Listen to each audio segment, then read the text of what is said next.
What does it mean to be a parent? Suppose you meet someone who's only going to be a parent for 9 months. The child they're pregnant with isn't actually theirs. They're one of three parents, and they're being paid to get pregnant, and then agreeing to give up all parental rights once the child is born. Would any of this surprise you? When I first learned about surrogate pregnancies, that parents could find people outside their family to carry children to term for them, I realized my own definition of family needed to grow. I learned that there are many reasons why parents might choose this path.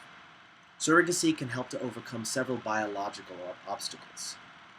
If the mother is infertile and cannot conceive, or if she's in poor health and a pregnancy might jeopardize her life or the life of the baby, surrogacy can provide a safe path to a biological child.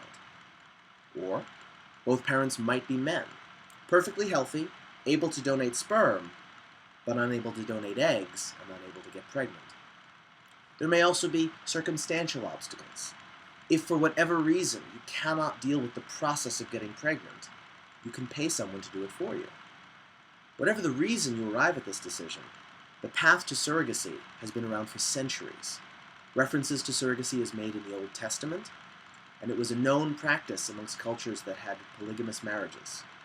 A concubine or second wife might provide a primary wife with a baby if she was unable to do so herself. Today, once the decision has been made, the next choice is finding a surrogate. Now, surrogates can be paid or volunteer. Some people might prefer to work with someone they already know and trust, a family member or a close friend. But there can be added security for hiring a professional surrogate. WebMD suggests that a contracted surrogate might be in better physical health and might be better psychologically prepared for getting pregnant and for giving up the baby when it's born. Once an agreement has been made, the next step is choosing a method of conception. There are two choices. Gestational surrogacy involves taking the sperm and the egg from the intended parents and placing them inside the surrogate. This is a very costly and very complicated procedure, but the child will not be genetically related to the surrogate in any way. The second option is traditional surrogacy. In traditional surrogacy, the surrogate is directly impregnated using either the intended sperm or donor sperm. Whatever method the parents choose depends largely on their means and their values. If they can't afford the added cost of gestational surrogacy, traditional surrogacy may be the better option. But if having a biological child is more important to them than anything, it might be worth the added cost and risk. The community they live in will also have a big impact on this decision. If, for example, medical technology is limited where they're living, gestational surrogacy might not even be an option. If they're seeking the traditional surrogacy route and they come from a very conservative or traditional family, having sex outside the relationship might cause them to be ostracized by the people that they love. The social and legal implications of surrogacy are incredibly complex, and they can extend even beyond the birth of the child. Surrogacy isn't legal in every state. Some states ban paid surrogacy because it's associated with prostitution. Others might be considered surrogate-friendly and recognize every form of surrogacy agreement, whether voluntary or whether paid. The biggest legal pitfall when dealing with a surrogate pregnancy is the question of custody. Some states give priority to the birth mother regardless of whether or not she's genetically related to the child.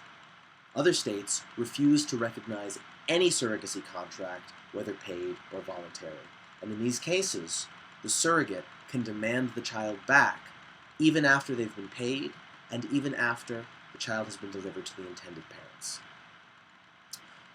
States that are surrogate-friendly are a major destination in reproductive tourism. As of 2013, according to Wikipedia, the United States was one of 6 countries where surrogate pregnancies were legal.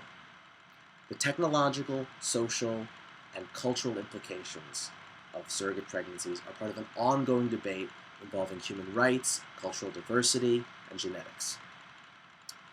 Surrogate pregnancies may be rare, as little as 2,000 a year, according to the Internet's Encyclopedia of Philosophy, but we can't afford to ignore them just because they don't happen every day. We need to be aware that this process exists, not simply because it's a minority experience, and not simply because it represents a fantastic achievement in human ingenuity, but because at the end of the day, surrogate pregnancies, like traditional pregnancies, result in a new life. Surrogate pregnancies are a valid form of reproduction with social and cultural significance, and we cannot afford to discount people because of the way they choose to have a family, any more than we can discount the children because of the way they were born. Thank you.